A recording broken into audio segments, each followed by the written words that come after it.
السلام عليكم ورحمة الله وبركاته. إن الحمد لله نحمده ونستعينه ونستغفره ونعوذ بالله من شرور أنفسنا ومن سيئات أعمالنا. من يهده الله فلا مضل له ومن يضلل فلا هادي له، وأشهد أن لا إله إلا الله وحده لا شريك له، وأشهد أن محمدا عبده ورسوله صلى الله عليه وعلى آله وأصحابه والتابعين وتابع التابعين ومن تبعهم بإحسان إلى يوم الدين. يا أيها الذين آمنوا اتقوا الله حق تقاته ولا تموتن إلا وأنتم مسلمون. يا أيها الناس اتقوا ربكم الذي خلقكم من نفس واحدة وخلق منها زوجها وبث منهما رجالا كثيرا ونساء، واتقوا الله الذي تساءلون به والأرحام إن الله كان عليكم رقيبا. يا أيها الذين آمنوا اتقوا الله وقولوا قولا سديدا يصلح لكم أعمالكم ويغفر لكم ذنوبكم، ومن يطع الله ورسوله فقد فاز فوزا عظيما. أما بعد، فإن خير الحديث كتاب الله، وخير الهدي هدي محمد صلى الله عليه وعلى آله وسلم، وشر الأمور محدثاتها، فإن كل محدثة بدعة وكل بدعة ضلالة وكل ضلالة في النار. Ikhwani fi din, a'azakumullah, kaum muslimin saya hormati. Sampai kita pada ikhbarul kuhan minal Arab, ay minal ahbari war ruhban. Berita-berita dari para dukun-dukun Arab dan juga dari ahbar dan dari ruhban. 3 golongan. Golongan pertama golongan musyrikin yang mereka biasa menerima berita dari dukun-dukun mereka. Yang kedua dari kalangan Yahudi yang biasa mereka mendengar dari tokoh-tokoh agama mereka yang dijuluki dengan ahbar. Pakai ha, bukan pakai kha. Ahbar. Sedangkan Nasrani biasa mereka mengambil berita dari tokoh-tokoh agama mereka yang dijuluki dengan rahib atau bentuk jamaknya ruhban. Yang Allah Subhanahu wa taala menyatakan tentang mereka, ittakhadhu ahbarahum wa ruhbanahum arbaban min dunillah. Mereka menjadikan ahbarnya dan ruhbannya menjadi tuhan-tuhan selain Allah Subhanahu wa taala. Artinya, mereka hanya menyembah pendeta-pendeta mereka dan ahli-ahli agama mereka dan ahli-ahli ibadah mereka. Maka ikhwan fillah a'azakumullah, Ibnu Hisham rahimahullah menyatakan bahwa kanatil ahbar min Yahud wa ruhban min an-Nasara wal kuhan min al-Arab qad tahaddatsu bi amri Rasulullah sallallahu alaihi wa ala alihi wasallam.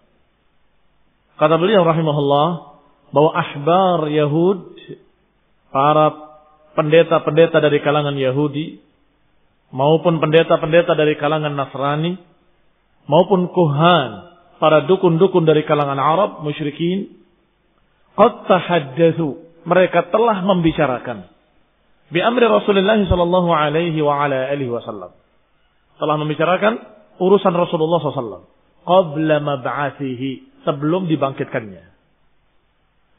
Lima taqaraba min zamanih, karena sudah dekatnya zaman diutusnya seorang rasul yang terakhir. Karena sudah dekatnya zaman, maka mereka membicarakan. Ammal ahbar min Yahudi wa ruhban min an-Nasara fa'amma wajadu fi kutubihim. Adapun ahbar dari kalangan Yahudi maupun ruhban dari kalangan Nasrani, maka mereka membicarakannya dari apa yang mereka dapati di kitab-kitab mereka. Sudah turun dalam Injil, sudah diberitakan dalam Taurat bahwa akan datang seorang nabi yang terakhir yang namanya Ahmad atau Muhammad atau Mahi dan sekian nama-nama yang disebut yang merupakan julukan-julukan bagi Rasulullah sallallahu alaihi wa ala alihi wasallam. Maka mereka membicarakannya dari kitab-kitab mereka. Min sifatihi wa sifati zamani. Mereka memberitakan sifat-sifat Nabi yang akan datang. Dan mereka memberitakan pula zaman di mana Nabi akan diutus. Zamannya begini, zamannya begitu. Maka zaman tersebut mereka sudah merasa bahwa ini zaman yang dikhabarkan dalam kitab-kitab mereka akan munculnya seorang Nabi.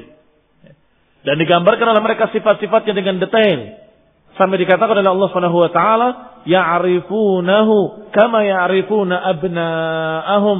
Mereka mengenalinya seperti mengenali anak-anak mereka sendiri. Mengenali namanya, sifatnya, bagaimana bentuk tubuhnya dan seluruhnya. Wa ma kana min ahdi anbiya'ihim ilaihim fi. Dan juga mereka membicarakan dari apa-apa yang telah diberitakan oleh nabi-nabi mereka. Ini mereka, Yahudi dan Nasrani, pendeta-pendeta mereka, ahli-ahli kitab mereka, membicarakan tentang nabi yang akan datang dari dua sisi. Dari kitab-kitab yang turun pada mereka, dan dari berita-berita nabi-nabi mereka. Dari Nabi Musa, dari Nabi Isa, dan lain-lainnya. Wa amal kuhan, adapun para dukun-dukun dari kalangan musyrikin Arab, fa'atathum bihi syayatin. Maka mereka mendapatkan berita dari apa yang didatangkan beritanya oleh syaitan-syaitan, oleh jin-jin. Syayatin minal jinni. Fima tastariqu minas sam'i. Sedangkan syaitan, jin-jin yang disuruh oleh para dukun-dukun tersebut, mengambilnya fima tastariqu minas sam'i, dari apa yang mereka curi dari berita-berita langit. Idh kanat wa hiya la tahjubu an dzalika bil qadfi bin nujum. Karena ketika itu mereka tidak dihalangi untuk bisa mencuri berita-berita langit, tidak dihalangi dari yang demikian bil qadfi. Tidak dihalangi dengan pelemparan-pelemparan bin najmi, pelemparan-pelemparan bintang. Tidak. Maka saat itu, sebelum diutusnya Nabi, mereka dengan mudahnya mencuri pembicaraan-pembicaraan para malaikat. Mencuri berita-berita langit. Tetapi setelah diutusnya Rasulullah SAW, maka para jin-jin tadi dihalangi untuk bisa mencuri berita langit dengan lemparan-lemparan bintang. Sebagaimana dikhabarkan oleh Allah dalam Al-Quran, Allah mengisahkan tentang ucapan jin. Ketika jin-jin merasakan perbedaan-perbedaan. Kenapa? Kok sekarang ada perbedaan? Dulu kita bebas untuk mencuri berita langit. Sekarang kita dihalangi dengan bintang-bintang ini. Ada apa yang terjadi di bumi? Allah kisahkan berita mereka di dalam Al-Quran. Wa anna kunna naq'udu minha maqa'ida lis-sam' faman yastami'il ana yajid lahu shihaban rasada. Kata Allah, jin-jin itu berkata, wa anna kunna naq'udu maqa'ida lis-sam'. Dan kami dulunya duduk-duduk di langit, maqa'id, di tempat-tempat tertentu, lis-sam' untuk mendengarkan berita-berita langit. Tetapi kata Allah, faman yastami'il ana yajid lahu shihaban rasada. Adapun siapa yang mendengarkan atau mencuri berita-berita di langit sekarang, yajid lahu, dia akan mendapati shihaban rasada, akan mendapati bintang-bintang yang dilemparkan. Terbunuh mereka dengan lemparan-lemparan bintang. Maka para jin-jin tadi merasa ini pasti ada terjadi berita besar di bumi. Ada perubahan. Berarti ada masa yang baru. Ada sesuatu yang terjadi, yang Allah kehendaki. Maka ayat berikutnya dikabarkan ucapan mereka. Wa anna la nadri asyarrun urida biman fil ardi am arada bihim rabbuhum rasyada. Kami tidak tahu, kata jin-jin itu. Apakah kejelekan yang dikehendaki oleh Allah di muka bumi ini, atau Allah menghendaki kebaikan? Kata jin-jin tadi, la nadri asyarrun urida bihi. Kami tidak tahu apakah kejelekan yang akan ditakdirkan di bumi ini, atau kebaikan yang Allah kehendaki. Tentunya kita tahu jawabannya. Bahwa Allah menghendaki demikian karena Allah telah mengutus seorang Rasul. Berarti Allah menghendaki kebaikan. Yaitu diutusnya seorang Rasul mubin, maka dukun-dukun tidak mujarab lagi. Sudah tidak dihargai dan tidak bisa lagi mereka mencuri berita-berita langit. Sehingga mereka sudah tidak mandi, kata orang Jawa Timur. Oh, mandi. Tidak manjur. Kalau ngomong nggak tepat. Kalau dulu sering mereka mencuri berita langit dan ucapannya tepat. Akan datang begini, maka penguasa Yaman akan dikalahkan oleh Iram ibn Yazan. Dan setelah dikalahkan akan dikalahkan lagi oleh ini, oleh itu. Sampai layanzilanna ardakumul habash. Kalian akan dikuasai oleh Habasyah. Terjadi atau tidak terjadi? Terjadi. Dalam keadaan mereka tetap bukan alimul ghaib.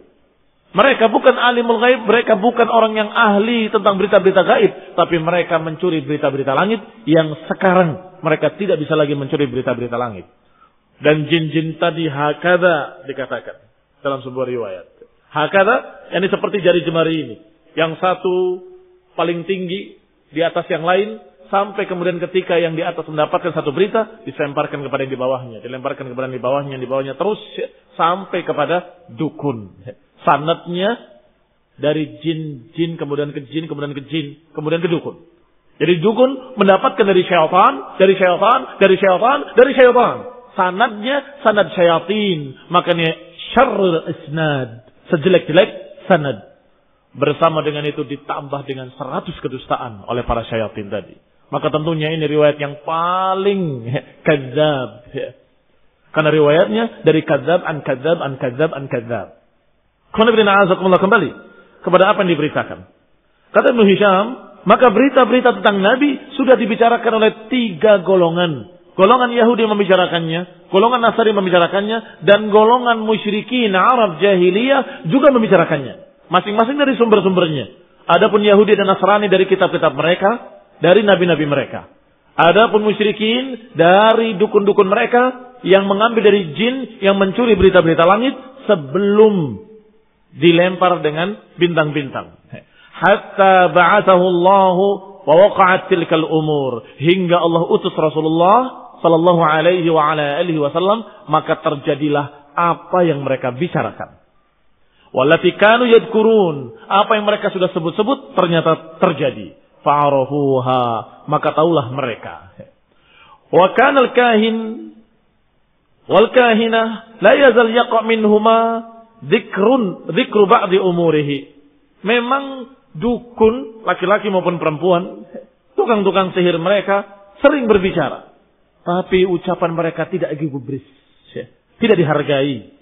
Tidak seperti ucapan para ahlul kitab. Tidak seperti ucapan para ahbar dan ruhban. Sampai ketika terjadi, baru mereka mengetahui ternyata tebakan para si tukang-tukang sihir itu benar. Falamma taqaraba amru Rasulillah. Maka ketika semakin dekat waktu diutusnya Rasulullah SAW.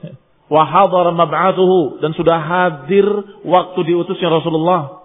Hujibatis syayatin anis sam'i, maka dilaranglah syaitan-syaitan untuk mencuri berita-berita langit.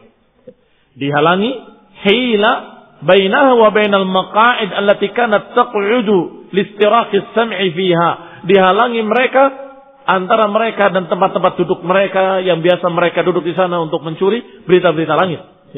Faramau bin nujum, maka sejak diutusnya Nabi, mereka dilempar dengan batu-batu, dilempar dengan bintang-bintang.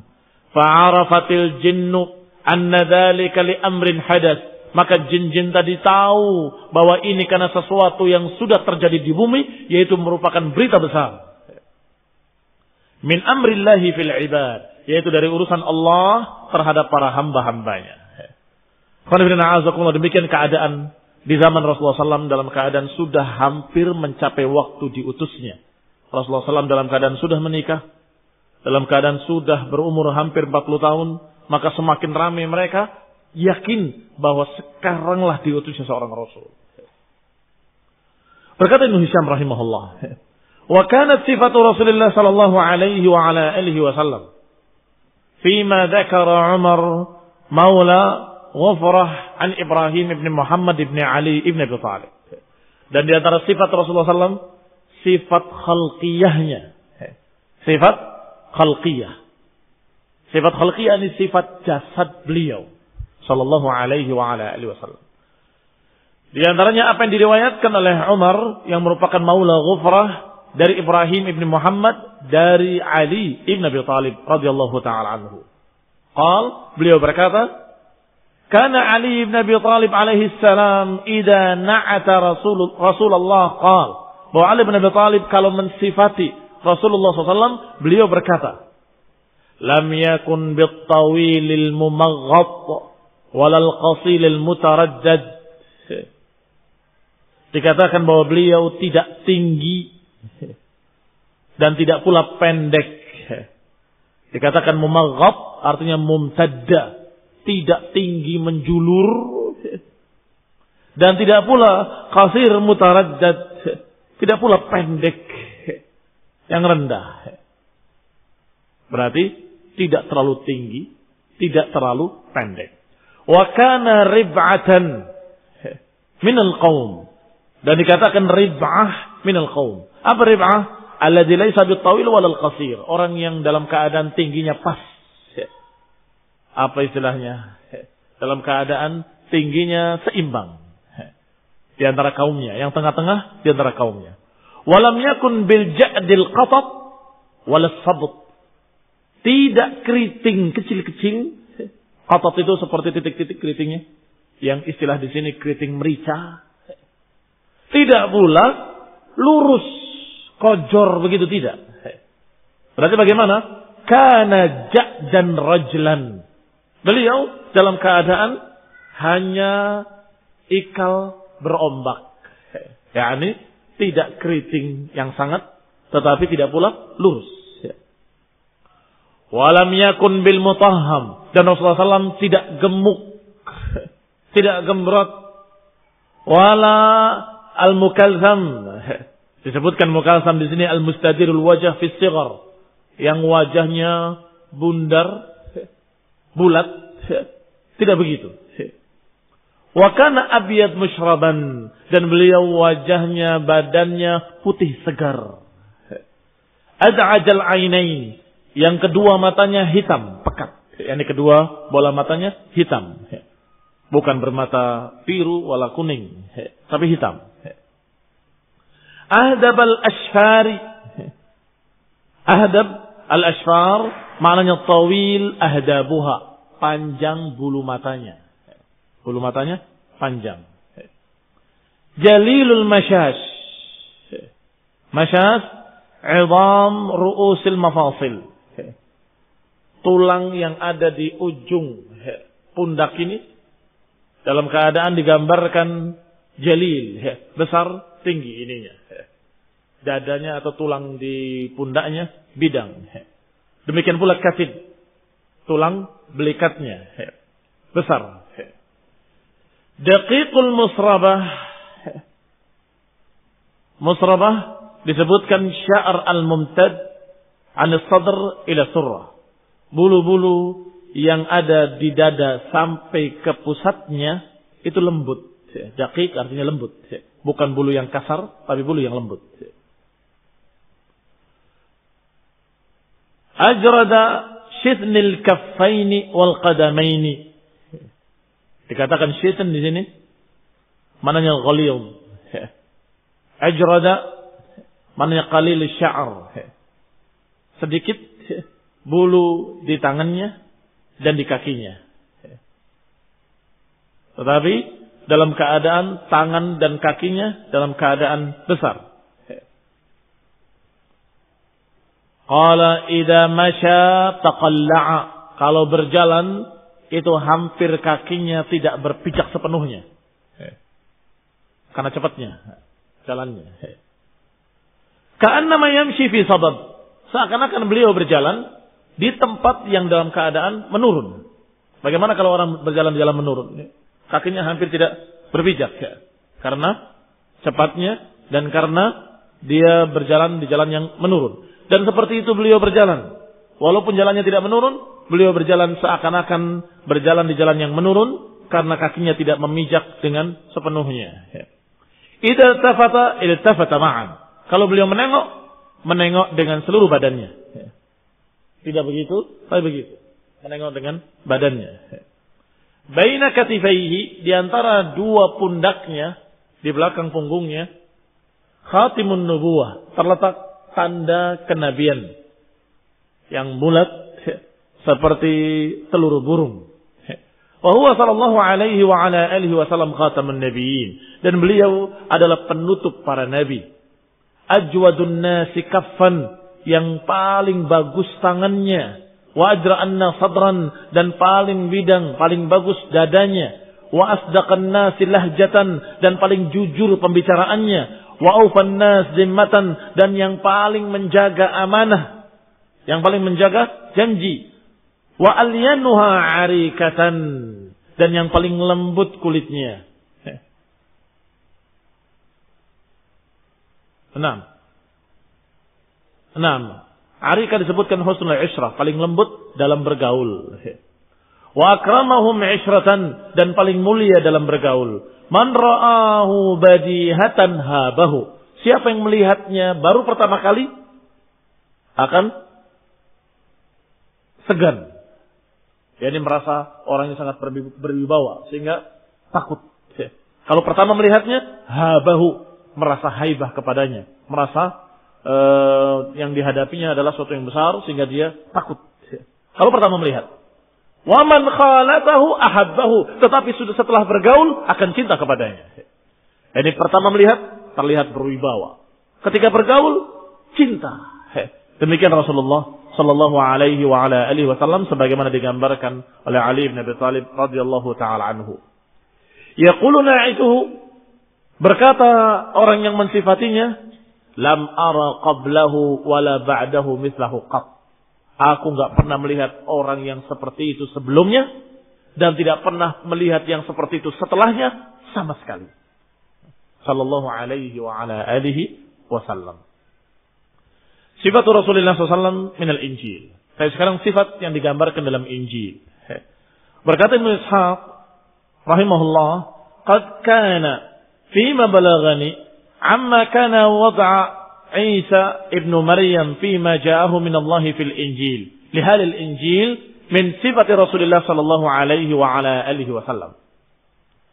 Dan telah ada pada apa yang sampai kepadaku dari apa yang diletakkan oleh Isa ibn Maryam. Ini diletakkan maknanya diajarkan. Dari apa yang diajarkan oleh Isa ibn Maryam dan apa yang datang dari Allah Subhanahu wa taala dari Injil untuk para ahlul Injil, untuk kaum Nasrani, di antaranya sifat dari sifat Rasulullah sallallahu alaihi wa ala alihi wasallam. Mimma athbata Yohannes al-Hawari, dari apa yang telah sabit dari Yohannes, seorang Hawari yang sekarang biasa dijuluki dengan Yohanes. Nah, seorang Hawari lahum hina nasakha lahum al-Injil an ahdi Isa, ketika menulis Injil di zaman Isa ibn Maryam alaihi salam fi Rasulullah sallallahu alaihi wa ala alihi wasallam, ketika menulis Injil tentang Rasulullah sallallahu alaihi wa ala alihi wasallam untuk mereka. Annahu qala, dia berkata, man abghadani faqad abghadha al-arab faqad abghadha ar-rabb walaula anni sana'tu bihadratihim sana'i' lam yasna'ha ahadun qabli ma kanat lahum khati'ah. Walakin minal ayati batiru wa dhannu annahum ya'izzunani wa aydan lirrabbi walakin la budda min an tatimma al-kalimah allati fi an-namus innahum abghaduni majjanan ay batilan. Dikatakan di antara kalimatnya yang ditulis oleh Yohannes, man abghadani, siapa yang membenci aku, maka dia telah membenci Arab. Astagfirullahaladzim. Membenci Rabb. Siapa yang membenci Nabi, berarti dia membenci Allah. Walaula anni sana'tu bihadratihim. Kalau saja aku tidak berbuat di hadapan mereka, apapun yang aku perbuat, lam yasna'ha ahadun qabli, tidak ada yang melakukannya sebelum aku seorang pun, maka natlahum khati'ah, maka tidak akan ada kesalahanku apapun. Ini kalau saja aku tidak berdakwah, maka di saya aku tidak punya salah apapun sungguhnya. Ini gambaran tentang Rasulullah SAW yang akan datang terakhir. Dalam bergaul, orang yang baik, dalam berbicara jujur, dalam amanah dia tidak pernah berkhianat, dalam segalanya semuanya baik. Dan semua orang-orang Arab mengenali Rasulullah SAW sebagai seorang yang jujur. Mereka tidak membencinya kecuali ketika Rasulullah SAW mendakwahkan la ilaha illallah. Walakin minal ayati batiru wa dhannu annahum ya'izunani wa aidan lirrabbi. Tetapi mereka terhadap ayat menentang, sombong. Batiru maknanya sombong. Wa dhannu annahum ya'izunani wa aidan lirrabbi, dan mereka mengira bahwa mereka membenci aku dan juga terhadap Allah, terhadap Rabb. Walakin la budda min an tatimmal kalimah. Tetapi kalimat ini harus sempurna. Kalimat yang dibawa oleh Nabi tersebut harus sempurna. Allati fin namus, yaitu kalimat yang dibawakan oleh namus. Siapa namus? Nah, sudah disebut kemarin ketika berbicara tentang Rasulullah, maka pendeta tadi mengatakan hadan namus, itu adalah namus yang pernah datang pada Musa. Ini Jibril dalam bahasa mereka. Yani apa yang dibawanya harus sempurna, yaitu kalimat-kalimat yang dibawa oleh namus oleh Jibril kepadanya. Ini juga sama dengan yang diturunkan dalam Al-Quran. Ayat apa? Yuriduna an yutfi'u nurallah biafwahihim. Wallahu mutimmu nurihi walau karihal kafirun. Tapi Allah akan tetap menyempurnakan cahayanya walaupun mereka tidak suka. Yani mereka kaumnya akan membencinya dalam keadaan beliau tidak punya salah apapun. Nah, ini gambaran dalam Injil. Bahwa nanti akan datang seorang nabi, yang seorang nabi tersebut akan dibenci oleh kaumnya dalam keadaan dia tidak punya kesalahan apapun kecuali dia menyampaikan ayat. Tetapi dalam keadaan mereka membencinya, Allah Subhanahu wa taala akan menyempurnakan ayat yang dibawa oleh namus dan akan menyempurnakannya walaupun mereka tidak suka. Innahum abghaduni majjanan. Mereka membenci aku dalam keadaan tidak ada alasan apapun. Majjanan yang sering diterjemahkan gratis, ini bukan maknanya gratis. Ai batilan, maknanya tidak ada alasan apapun. Membenci Nabi tidak karena Nabi punya salah, tidak karena Nabi berdusta, tidak karena Nabi berbuat kejelekan, sama sekali tidak. Ai batilan.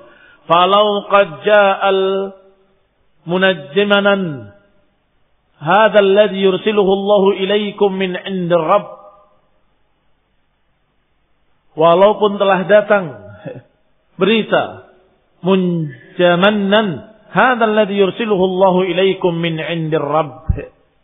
Walaupun dia telah membawakan sesuatu yang pasti yang dikirim oleh Allah Subhanahu wa taala kepada kalian dari Rabb kalian. Ruhul Qudusi hadzal ladzi min 'indir Rabbi kharaja. Itu adalah Ruhul Qudus yang dari sisi Allah dia diutus. Ini berita dalam Injil. Fahuwa syahidun alayya wa antum aydan. Dan aku adalah saksi atas kalian dan juga kalian. Dia Allah adalah saksi atasku dan kalian juga saksi. Li'annakum qadiman kuntum ma'i. Karena kalian bersamaku. Fi hadza qultu lakum likaima la tashukku. Dan ini aku katakan untuk kalian agar kalian tidak ragu. Disebutkan sini munajjamannan, itu bahasanya bukan bahasa Arab. Munjamannan atau munhamannan adalah bahasa Siryaniyah yang maknanya adalah Muhammad.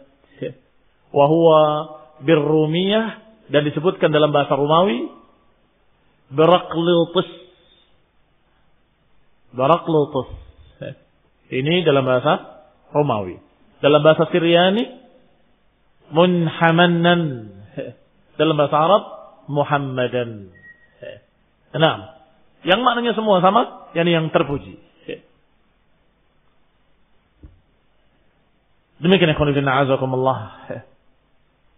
Sifat-sifat dari sifat Rasulullah sallallahu alaihi wa ala alihi wasallam yang sudah digambarkan di dalam Taurat dan Injil, dan juga sudah digambarkan oleh sekian berita-berita dari mereka-mereka yang mendapatkan berita, apakah dari dukun-dukunnya atau dari para pendeta-pendetanya atau dari para ahli ibadahnya, dan juga apa yang digambarkan oleh Ali bin Abi Thalib radhiyallahu taala anhu tentang Rasulullah SAW persis seperti itu digambarkan.